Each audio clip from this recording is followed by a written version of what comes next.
U-Turn for Europe is a pre-political, cultural, and intellectual initiative where it's dedicated to the preservation and the renewal of, Europe's civilizational foundation, which is, as we actually all realize, more or less in our daily life, that it's crumbling.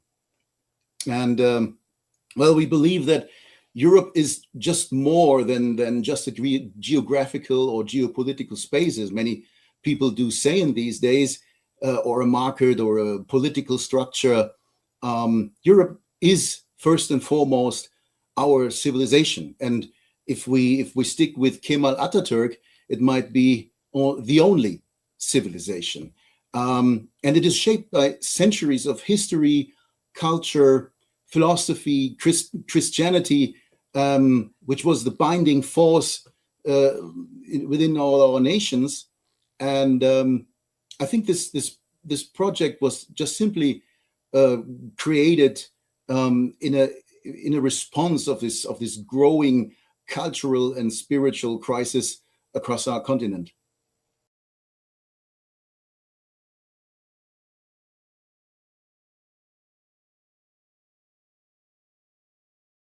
Giving a good example, I have to be honest with you. I haven't read a lot about it because in the last week I've been in Belarus giving a speech about geopolitical multipolarity, so I didn't have so much time. The news in that side of Europe are a bit different. But as the stuff I've heard is, of course, these kinds of things are happening everywhere in Europe at the moment. Yeah, people without any kind of passion, remorse, or moral or virtues, or these people have no connection with Christian values, so they act. I don't want to be that rude, but and animals will always kill or try to hurt someone or hunt someone down if they are hungry, if they have to feed their children and stuff. But these people are doing just for fun, as we had several occasions in Germany where young women, even with children, were thrown in front of a train just for fun. And this is outrageous. And this is what I said with our response to this growing cultural and spiritual crisis in Europe, because as we see it, politics alone cannot make the difference, cannot change us, even if the right wing politicians or parties would win or would gain momentum. The problem is that we are all part of the same rotten society. So we have to ask ourselves in a Christian way every day, was I good? Or did I do something, or did I sin? It doesn't matter how you define it for yourself. But question is always, how can you, or you have to be aware of yourself and of your actions. And it is a tragedy that these kinds of things are happening among our people.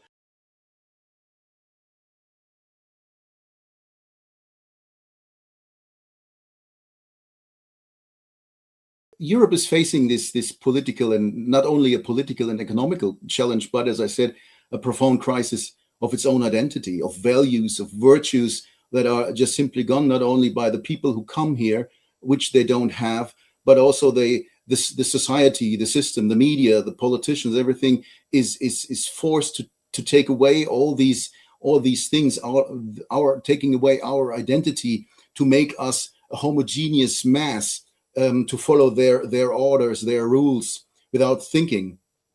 And the problems we are experiencing today include social fragmentation and demographic challenges because of the politics that the people are telling our women these days. They have to be successful, they have to be equal.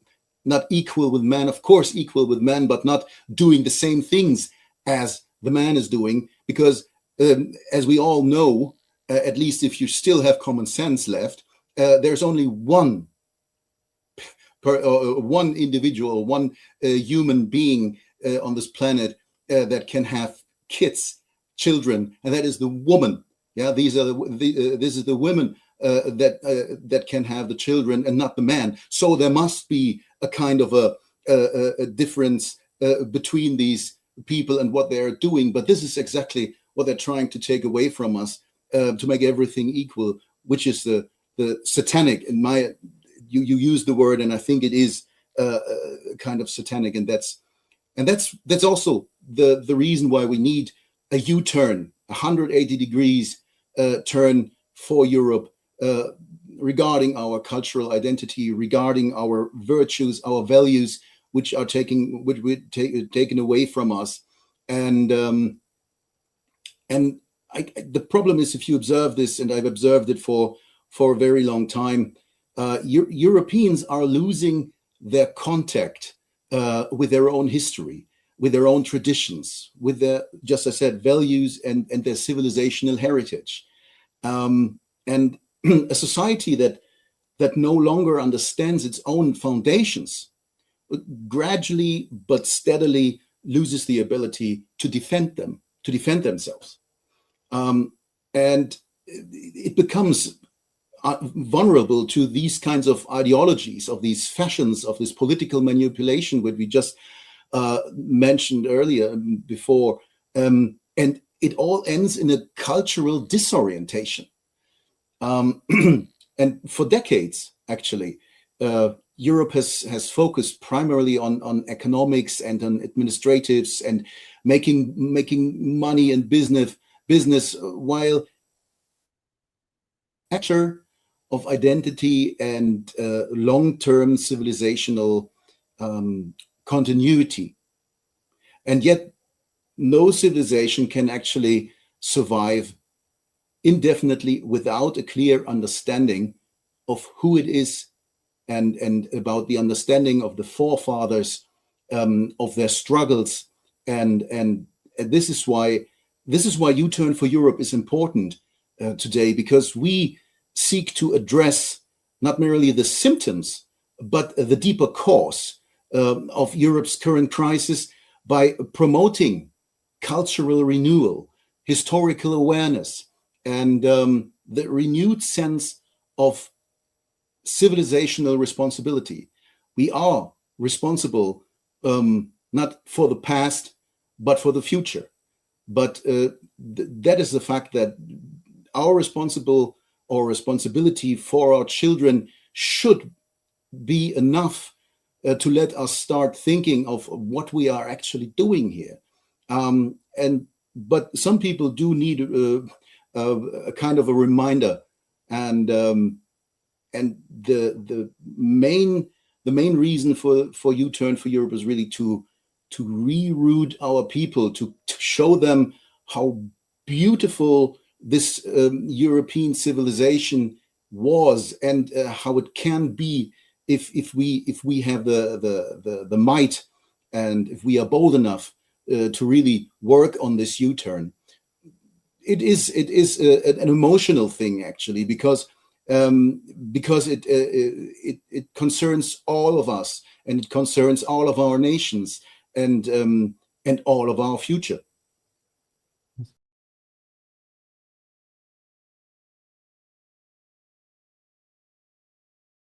Well,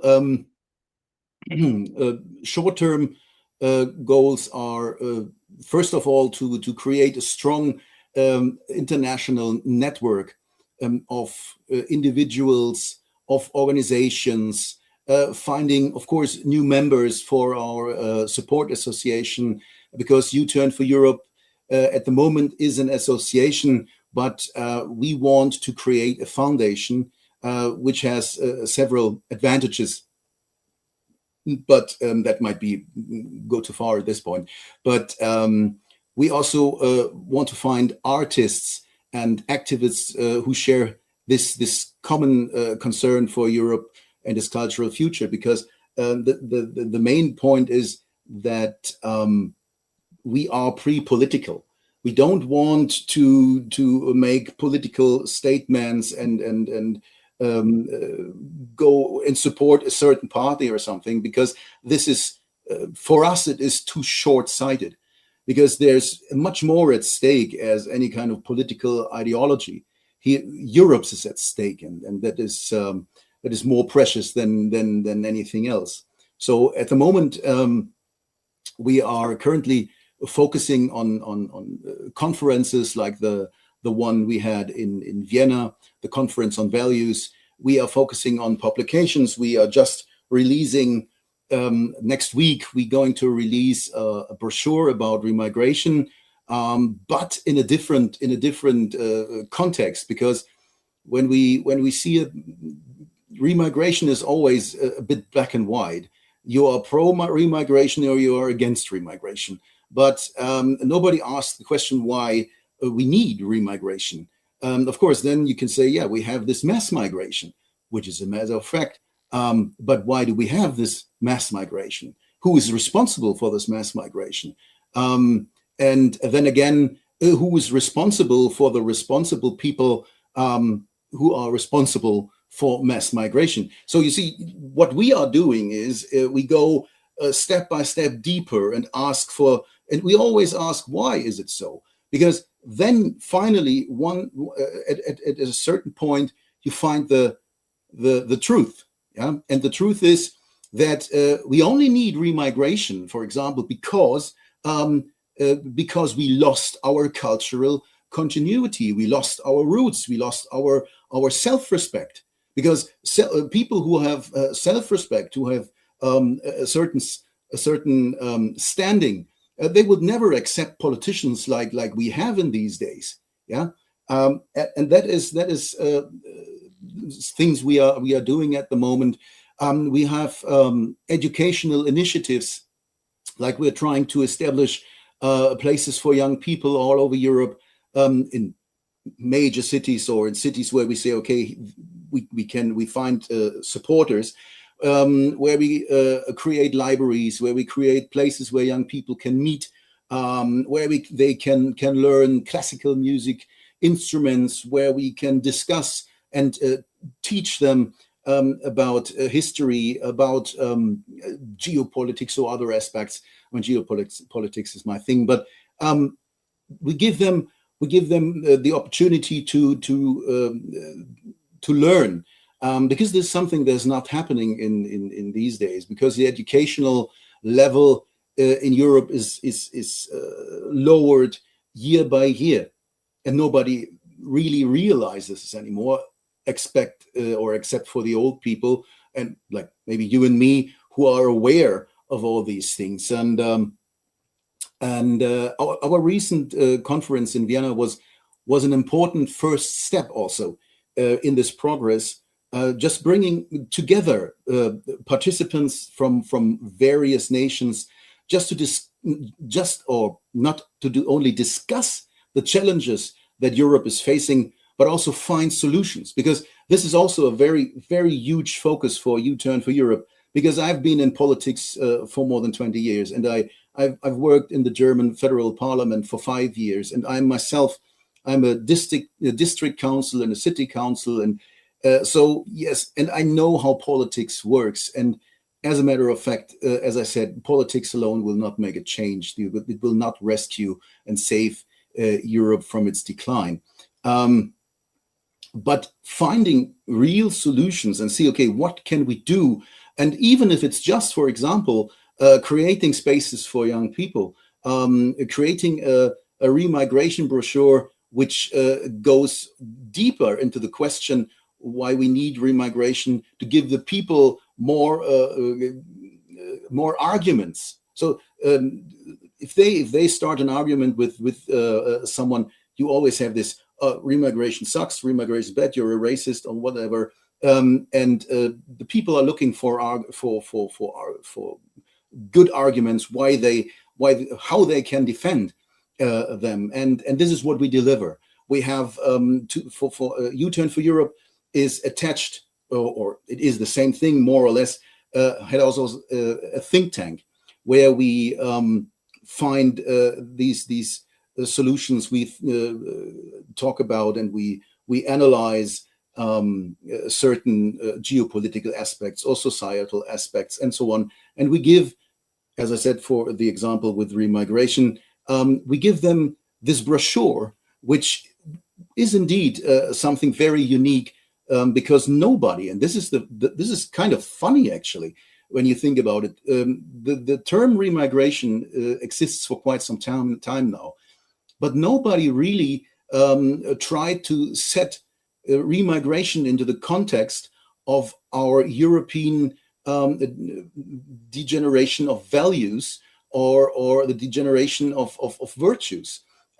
This cultural decay that we have in Europe is the major reason why we need remigration. And it's kind of strange that nobody really talks about this, because it's a huge argument you can have and support our debate. Well, yes. So we have many things which we are doing, and in the long term, of course, because I almost forgot that. In the long term, it is, of course, the restoration of our cultural confidence. It is the restoration of our historical awareness. And this is what we're trying by creating, for example, our own musical plays, our own theatrical events, where you really are capable of enjoying, for example, Mozart's Zauberflöte it's an original state. Because in these days, when you go to the opera, for example, you still listen to Mozart's music in its original state because they can't change it. But everything else changed.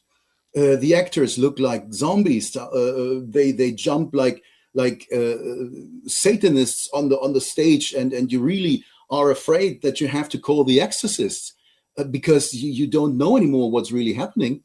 And this is of course manipulation, and we are giving back the people the original state. We have our own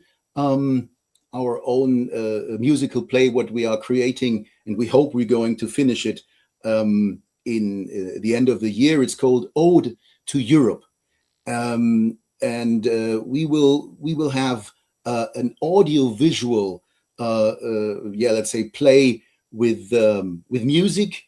With pictures and also with lyrics, because we have a professional actor who's going to read lyrics between the musical sets, and of course we're going to show the people during that how beautiful Europe actually is, with all its architecture, with its art, with its sculptures and all these things. So as a matter of fact, what we're also trying is to give people their dignity back.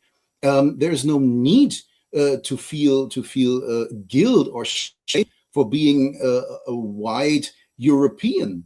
And this is also something that is all this manipulation that hits the people here. And if they have nothing to defend themselves with because they don't know how to, and this is what U-Turn for Europe does, we give them the cultural weapon back.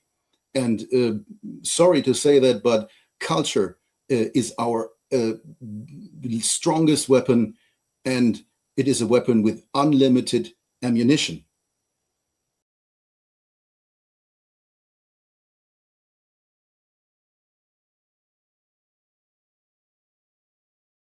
Oh, I'm sorry, I can't remember that, but it sounds like an actual thing that is happening. The problem is, I think, first of all, I just today I had a discussion about it. What we have to go back to is, of course, find our cultural roots, and that means also our Christian roots again. Yeah, because we treat each other in a bad manner, because people don't have any conscience anymore. But it is also one of the major issues of just what you just mentioned, is that It sounds also hard, but people are so awfully stupid these days, short-sighted, not really capable of understanding deeper thoughts. And so also they have no respect anymore, no mutual respect. They interrupt each other in a conversation, if you might call it a conversation in that regard. Yes, but this, we can only change this, and this is the point. We cannot change this with politics, because politics is sometimes even one of the problems itself, because people are sometimes, even on our side, more focused on their own forthcoming, on their own wallet, what they have in their wallet, instead of really focusing on the fact that it's not about me, or it's about us, and it's about our people, and it's about our nation.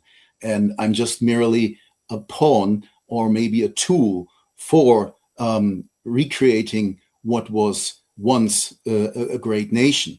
But this is something very rare in these days, unfortunately. But it is an essential thing to just bring back people their educational, or to make it possible that people can educate themselves in a deeper sense.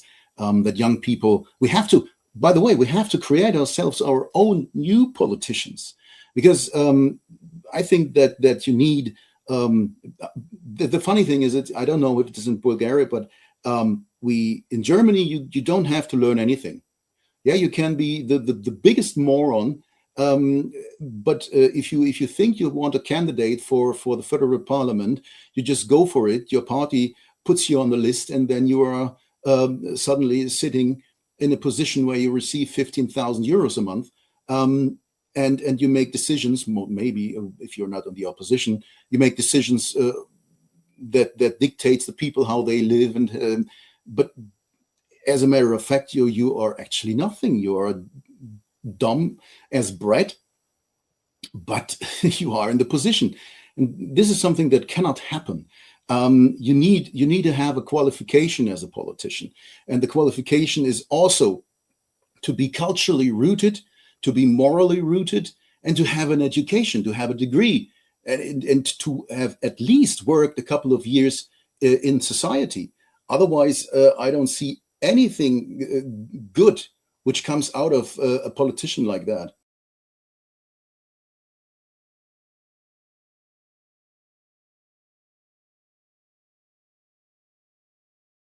Do not allow yourselves to become disconnected or further disconnected from your history, from your traditions, from your cultural identity. Because Bulgaria is one of Europe's oldest nations, and it possesses a rich cultural heritage and a deep historical memory, strong traditions. And these are not relics of the past. You have to live with them. You have to live up with the standard, actually. There are foundations, so to speak, foundations of the future. And in our time, many forces encourage people to see identity, tradition, and historical continuity as something outdated, or maybe even irrelevant. And I believe that the opposite is true. And people that lose it or lose this memory will lose their direction. And this is why I would say I would encourage the Bulgarians, and especially, of course, the younger generations, to rediscover their history, their literature, their music, and all these things that are essential, and their achievements of their ancestors, because cultural roots are not a burden. They are a source of strength. And so, as a matter of fact, preserve your heritage, protect your traditions, know your history, and never forget who you are.